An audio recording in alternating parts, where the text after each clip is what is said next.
पाहता क्षणी खावीशी वाटेल आणि बनवून पाहावीशी वाटेल अशी फ्लॉवर वाटाणा बटाटाची चमचमीत रस्सेदार अशी भाजी, झणझणीत भाजी कशी बनवायची हे आपण पाहूया. Welcome to my YouTube channel. मी जया आपणा सर्वांचं खूप खूप मनापासून स्वागत करीत आहे. हे पहा, मी कढई तापायला लावलेली आहे गॅसवर. त्यामध्ये मोठे 2 चमचे तेल घातलेलं आहे. आता आपल्याला जिरेची फोडणी करून घ्यायची आहे. जिरे, लसूण, कढीपत्ता हे पहा, आता आपल्याला छान फोडणी करून घ्यायची आहे. त्यावर आता मी 4 कांदे घेतलेले आहे मध्यम आकाराचे. हे पहा, आता आपल्याला छान फोडणी करून घ्यायची आहे एकत्रित. एक एक करून का होईना माझे सबस्क्रायबर्स वाढत आहेत, त्यामुळे यूट्यूबला आणि माझ्या यूट्यूब परिवाराला खूप खूप मनापासून धन्यवाद. हे पहा, इथे आता आपला कांदा गुलाबी रंगावर मऊसर झालेला आहे. आता त्यामध्ये आपल्याला टोमॅटो घालायचे आहे. इथे मी 2 छोटे टोमॅटो कापून घेतलेले आहेत. ते पहा, आता आपण टाकलेले आहेत. पुन्हा आपल्याला एकजीव करून घ्यायचं आहे. माझ्या रेसिपीच्या व्हिडिओज आपण कोणत्या भागातून पाहत आहात, शहरी भागातून की ग्रामीण भागातून, हे सुद्धा कमेंटमध्ये सांगा, जेणेकरून मला कळेल की माझ्या रेसिपीज कुठपर्यंत पोहोचल्या आहेत. हे पाहता आपण व्यवस्थित छान मिक्स करून घेतलेलं आहे. कांदा, टोमॅटो, मीठसुद्धा घातलेलं आहे. आता आपल्याला झाकण ठेवायचं आहे. हे पहा, इथे आता एका भांड्यामध्ये पाणी गरम करायला ठेवलं आहे. त्यामध्ये आपल्याला हे फ्लॉवर, वाटाणा, बटाटा हे आपल्याला टाकायचं आहे.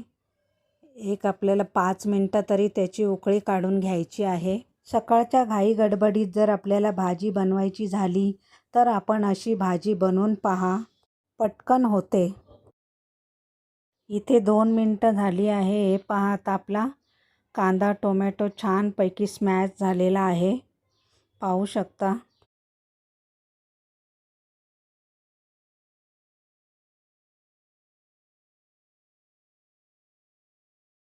आता इथे आपल्याला नेहमीचे घरगुती मसाले, घाटी मसाला आणि लाल काश्मीरी पावडर घातलेली आहे. कसुरी मेथी थोडीशी टाकलेली आहे. आपल्याला पुन्हा एकत्रित करून घ्यायचं आहे.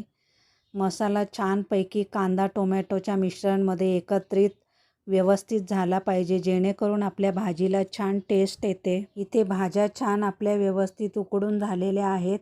हे पहा, छानपैकी आता उकडून झालेल्या आहेत. पाणीसुद्धा कमी झालेलं आहे. हे आता आपल्याला कढईमध्ये टाकायचं आहे. हे पहा, गरम गरम वाफ आली, बापरे. हे पहा, कढईमध्ये टाकलेलं आहे. आता आपल्याला पुन्हा ते व्यवस्थित परतून घ्यायचं आहे. छानपैकी व्यवस्थित परतली की भाजी खूप छान लागते. हे पहा, एकत्रित व्यवस्थित आपल्याला ढवळून घ्यायचं आहे.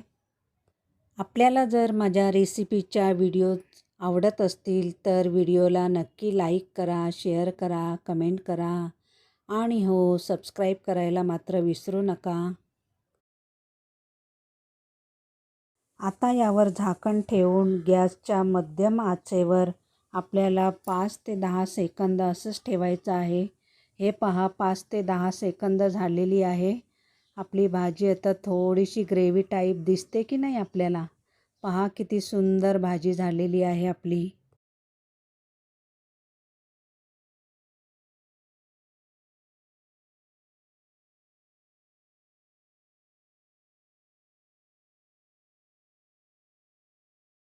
Wow, nice. काय भाजी झालेली आहे आपली, अतिशय सुंदर. आपण सुद्धा अशा पद्धतीने ही भाजी अशी एकदा नक्की ट्राय करून पहा. शेवटपर्यंत आपण रेसिपी पाहिली त्याबद्दल धन्यवाद.